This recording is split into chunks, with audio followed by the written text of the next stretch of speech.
first question for you both, which is a very fundamental one. What works with mobile video ads? Well, it's funny, we were talking backstage, and there's a lot of stuff that doesn't work, right? So we were chatting amongst ourselves about the idea of expertise in this category and what constitutes expertise. So I don't want to sit here and act like we have everything figured out by any stretch.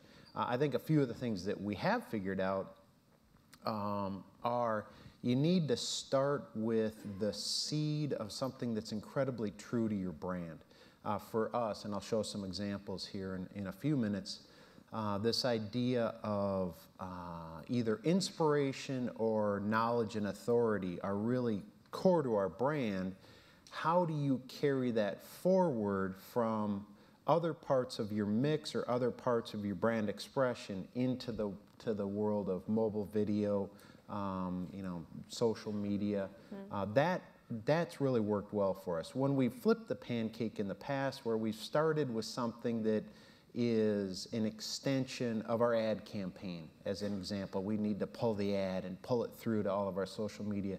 That just never worked. The consumer's just never been that interested. Sure. Scott, what is your take on what works? Well, I agree with what Tom said.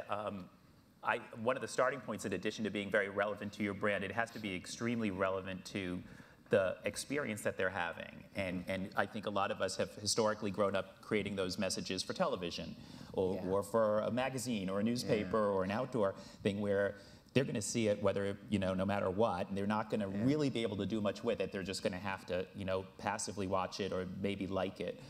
With a smartphone or a tablet, you have to have an instant connection. You have to promise them right away you're telling them something that's going to be really valuable or really wonderful in some way or another. So I worry all the time about, is this going to be, great content? And then related to that, can I tie this great content back to my brand? I think about this a lot, not only as a marketer marketing the Weather Channel. I used to think of this marketing CNN, but also we're a platform also. We're a digital platform. And so when we're talking to advertisers all the time, I'm like, don't just run the extension of your national campaign. Not because it won't work, but it's such a missed opportunity. You've never been able to interact with people this way before. Absolutely. Yeah, and the cool thing, Scott, for both of our categories is the content matters, right? Our consumer desperately needs help with how-to information. They need help with inspiration, and to be able to bring that to life really does. It adds authority to the brand. The other thing that sort of fascinates me about it is because, so much of the facts and figures that I'm sure you see in conferences and you hear about all the time is about the young people and the people coming up or the people in other cultures, like we heard about, what we were hearing about China earlier, is that's the main screen. And so that's the new way of really engaging people. So to me, the fascination has always been, well, how are we, with younger people, establishing new brand relationships? Because the brand relationship now might start, there on that screen that I look at and go, what a small screen, and oh my God, how do you play with that little screen? And to them, it's like, what are you talking about? This is like an action device. I love this.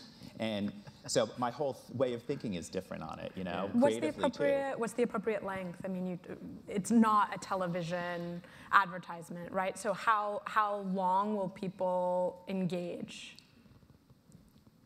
It depends. I mean, it depends what it is. So I think two things on the length of the content. Number one, what I'm going to show later is a 6-second Vine.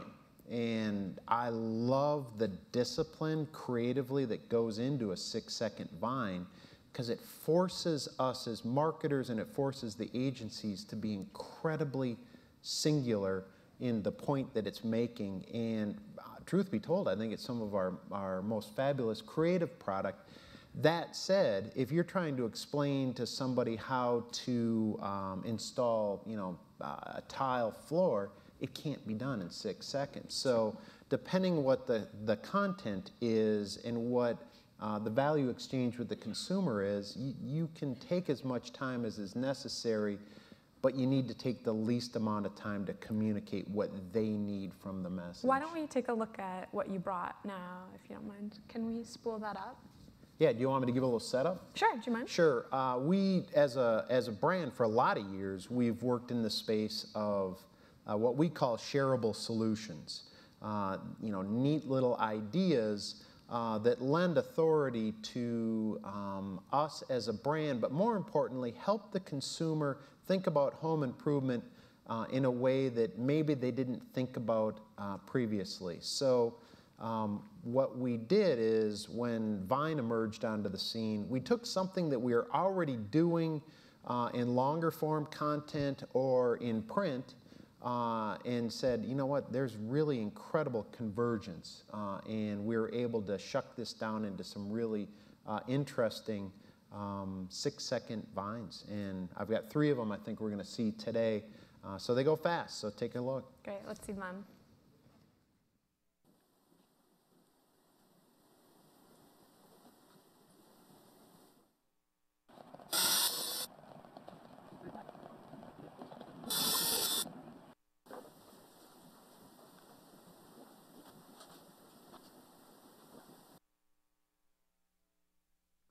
What do you think, why does it work?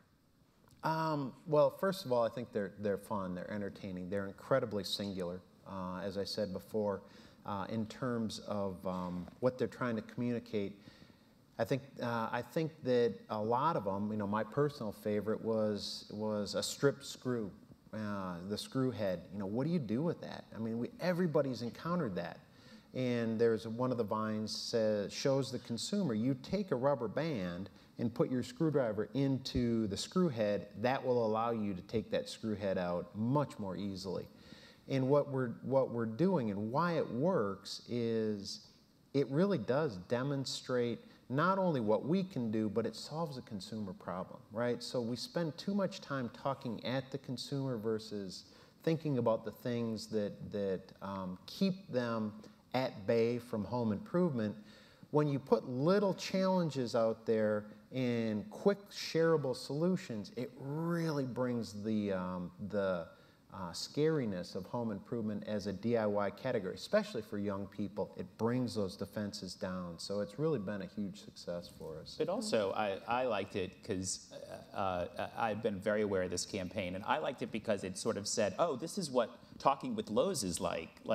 This is how they roll, this is the kind of stuff, and it was less intimidating, a little more fun. I mean, sometimes DIY projects are incredibly intimidating. Do you like the 6 seconds sometimes length? They're always, what? Do you like the 6-second length, or do you think that actually longer can be better? I don't know if I like the 6-second length. I mean, for example, when we were submitting tapes for this, and I said, I have about 2.5 minutes of tapes, and the person I was talking with was horrified. They're like, that's way too much tape. I'm like, what? It's like, the world's changed, hasn't it? Tom is showing 18 seconds. Like, 18 seconds, what? It's like, so as a marketer, I have a lot of anxiety about the fact that 6 seconds might be a gold standard, because, but also, so the one, actually, the ones I'll show are the ones I was allowed to show, the 48 seconds. It's a mini-series. But what I found was, when I was talking to a lot of, I actually did a lot of kind of informal research among a lot of colleagues, some people from ad agencies, people from other broadcast networks and other cable networks, about what works, what doesn't work. Consistently, the Lowe's vines were mentioned. I mean, that was always mentioned. The other one mentioned was some work that Tide did around Halloween, which some of you might have seen because it went very viral, which is another metric of success. So my 48 seconds will include a couple of examples from Tide, and followed by a couple of examples from the Canada Ministry of Tourism, which they're really short. They're not 6 seconds. They're a little longer than that. They'll feel really long because they're about 12 seconds. But they're really good, and they work very well on small devices, I think. But Let's watch those now, if you don't mind.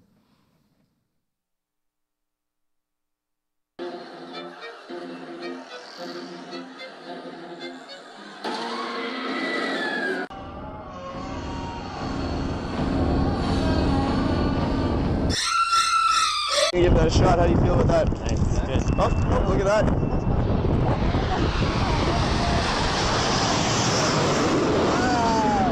That's what it's about, right? How about that? Woo! How do you top that?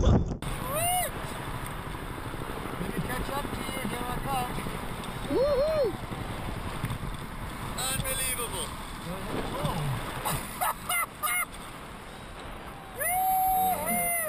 .ca. That's awesome. Well, it's That's funny, it. we're watching them though on a big screen and ours is very large. The snow is beautiful. Is anything lost with the small screen, do you think? These actually work really, really well small screen. I mean, they work surprisingly nicely big screen, but they're good small screen. The Canada one is really surprising because there's no, it's very subtle. The whole tie into Canada is very subtle, but more people have told me like, oh, I loved that because you pay so much attention to something because the screen is small and it's a device in your hand that you really have a different relationship with this kind of creative. So those of us who bemoan the tininess of the screen and the shortness of the length and the lack of history and data about what works, there's something wonderful about making something engaging. At what point are you thinking in the process about it going viral? Can you start with that, and does that work with that premise, and does it work, or does that result in something that will certainly flop? That is an awesome question. It's an awesome question. It really is. I've never seen the premise of this will go viral as a starting point work particularly well for us.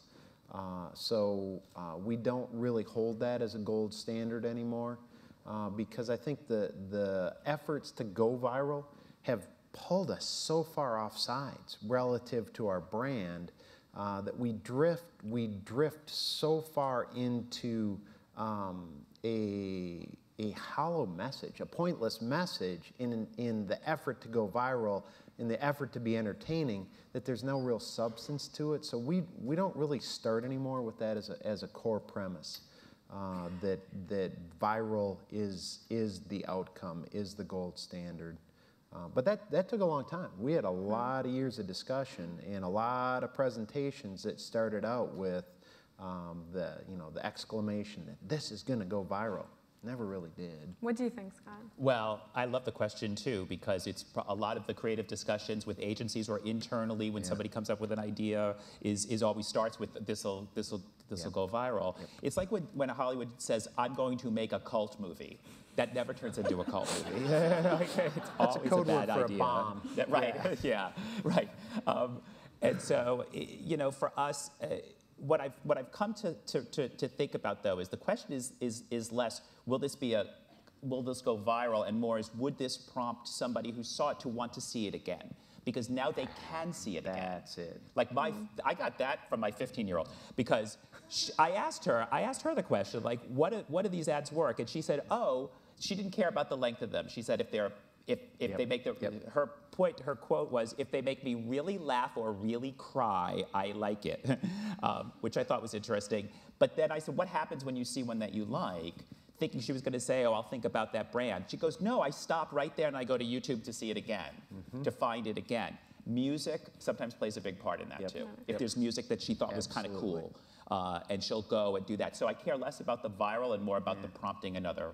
I like the That's parallel to Hollywood, though. I mean, one of the truest things that anyone said about the movie business is that nobody knows anything. Right.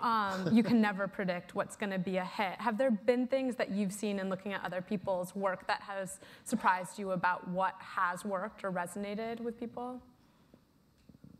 Scott? I'll give one. I'll start Sure. because another one that came up a lot was, and this is going to seem so self-evident, but it was the television campaign. It's Apple's television campaign on the iPhone with all the people using their smartphones to take pictures, and it ends with this little girl on a bed taking a selfie and getting delighted by it. That creative works on every conceivable platform. Yeah. And my 15-year-old mentioned it, and every other executive mentioned it. When I said, what's your favorite thing you've ever seen on a smartphone? They go, Apple's ad about a smartphone. and because it shows people doing something you might have just done with that device. So, and it's that point, it's moving and it's funny, and it tells a little bit of a story, and it reflects you. too. So it's really good. Yeah. The one that I like is Pepsi Max. A year ago, they did a setup, a spoof with Jeff Gordon, and it got a lot of attention nationally. But they also came back to the same premise. And then I think probably 2 or 3 weeks ago, they launched the sequel to it. And the amount of energy and the amount of buzz and the amount of reviewing, I think that's an awesome standard.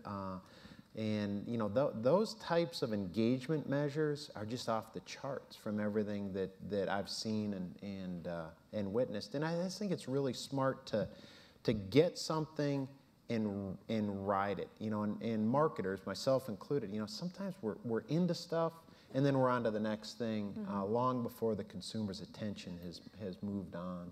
Right.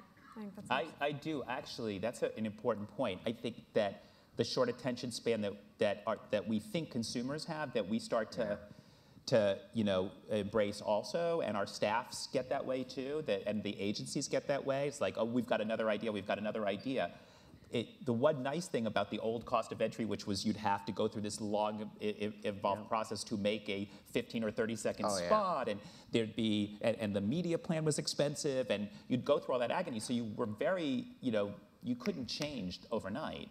Nowadays you can, and that leads to people wanting to, and you don't sometimes stick with things that should probably play out a lot longer and have more variations. And fractions of the cost. I mean, you know, building a 30 or heaven forbid a 60-second spot, you know, that's like Cecil B. DeMille. Right. And you know, to put up a Vine video is just fractions of the cost, and the time to do it so much faster. And one of your employees could have made it, like, and surprised you with it in the morning. Yes. Like, it happens at Weather Channel all the time, because a lot of people are making content. I'll get something in, you know, in my email. I wrote a song on my computer, and I'm like, this is a great song. Okay, we should figure out a way to use the song. And has that worked? Have you guys have actually, you've crowdsourced from your employees' ideas? We didn't do it deliberately. It's just they've now that they know that that's a possibility, that yeah, we have a song. One of my employees wrote a song called, a guy in the mailroom wrote a song called Travel Like the Weather, about escape. And he's retired. It's become incredibly successful, right? It's fabulous, though. But we're going to use it we're going to use it. Cool. Yeah, that's awesome. Let's open it up for questions and make this a little bit more interactive. I see one right there. Do you mind saying where you're from? You have one coming to you. Hi, Mike Miko from Momentum Worldwide. You guys talked a lot about the creative restraints in a 6-second or 12-second or however long video. One of the things I've seen causes a lot of anxiety for marketers is with that constraint makes it more difficult to brand everything. So, you know, obviously the Tide example, the branding is part of the video, but in the Lowe's example, I don't know if you guys remove branding or if you made the conscious effort not to brand it. How do you control that, especially when the videos are shared off your channels, and what is the process that goes along with, should we brand this, should we make sure it's not overtly branded and taking away from our messaging? It's an interesting question. Yeah, it's an awesome question. I think for us, you know, we recognize the need to have tighter branding. The reality is that, you know, you're so constrained by the limitations of time.